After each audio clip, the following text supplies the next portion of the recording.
রাস পূর্ণিমার দিন করুন এই উপচারটি। যাদের ধন প্রাপ্তি করতে চাইছেন কিংবা তাদের আর্থিক জায়গায় প্রচণ্ড সংকট, যারা আয় ইনকাম করছেন কিন্তু ধরে রাখতে পারছেন না, বলবো না টোটকাটা করলে আপনাদের ধনবর্ষা হবে, কিন্তু টোটকাটা করলে, উপচারটি করলে, রাস পূর্ণিমার দিন যদি আমরা উপচারটি করেন, অনেকটা কিন্তু আপনারা আর্থিক সংকট থেকে কিন্তু অনেকটাই কিন্তু আমরা মুক্তি পাবেন। যারা যারা আর্থিক সংকট নিয়ে ভুগছেন তারা তারা অবশ্যই ওই উপচারটি করবে। নমস্কার, আমি অ্যাস্ট্রোলজার রাজেন রাজ আপনাদের সামনে নতুন একটা উপচার নিয়ে উপস্থিত।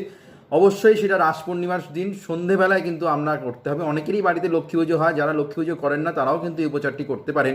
পান পাতা নেবেন, পান পাতার মধ্যে আমাদের নিতে হবে এলাচ, লবঙ্গ, ডালচিনি, জায়ফল আর হচ্ছে শুকনো গাঢ় হলুদ।